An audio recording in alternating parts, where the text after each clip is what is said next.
ગૃહમંત્રી અમિત શાહ ગુજરાતના પ્રવાસે છે. વિવિધ જગ્યાએ ગઈકાલે પણ તેમના કાર્યક્રમો હતા.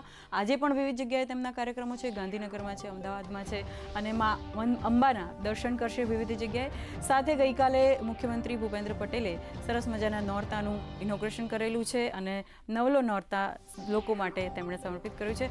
સાથે સાથે આજે જોઈશું દેશભરમાં જે વરસાદથી જે વાત થઈ રહી છે તેની વાત કરીશું. સાથે જ ક્રિકેટની વાત કરીશું. પરંતુ આ બધા સમાચાર જોઈએ તે પહેલાં જોઈએ આજના મુખ્ય સમાચાર.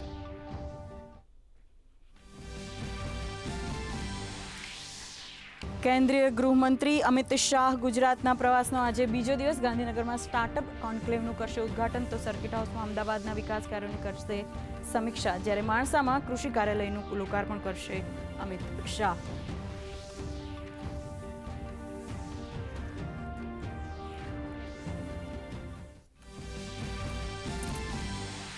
તો બીજી તરફ સાંજે માણસા અને ગાંધીનગરમાં નવરાત્રી મહોત્સવમાં કેન્દ્રીય ગૃહમંત્રી આરતી અને પૂજન કરશે.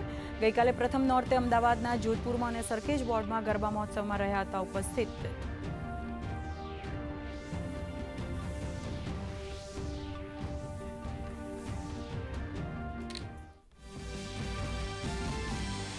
અમદાવાદમાં વાઇબ્રન્ટ નવરાત્રી મહોત્સવનો મુખ્યમંત્રી ભૂપેન્દ્ર પટેલે કરાવ્યો શુભારંભ. આહ્વાનમાં આદ્યશક્તિ આ થીમ પર 1000થી વધુ કલાકારોએ કરી પ્રસ્તુતિ.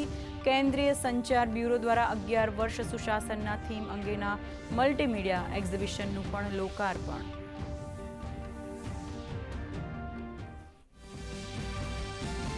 નવલા નોરતાનો આજે બીજો દિવસ. માં અંબાના બ્રહ્મચારિણી સ્વરૂપની વિશેષ પૂજા અર્ચના.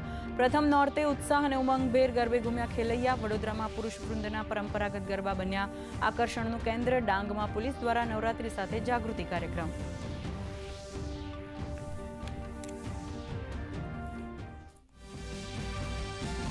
રાષ્ટ્રપતિ દ્રૌપદી મુર્મુ આજે કરશે 71મા રાષ્ટ્રીય ફિલ્મ પુરસ્કારનું વિતરણ. શાહરૂખ ખાન અને વિક્રાંત મેસીને પ્રાપ્ત થશે શ્રેષ્ઠ અભિનેતાનું સન્માન. તો ગુજરાતી ફિલ્મ વશ માટે જાનકી બોડીવાલને શ્રેષ્ઠ સહાયક અભિનેત્રીનું સન્માન.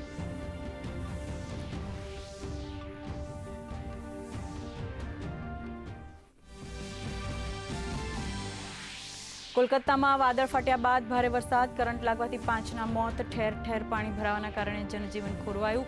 ટ્રેન સેવા પ્રભાવિત. શાળા કોલેજો રાખવામાં આવ્યા બંધ.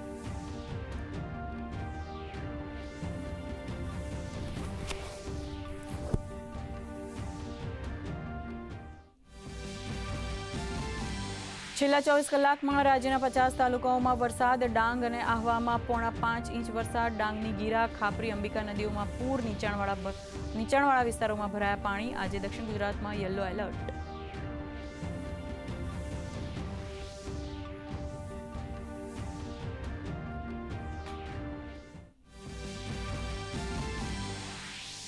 એશિયા કપમાં આજે શ્રીલંકા અને પાકિસ્તાન આમને સામને.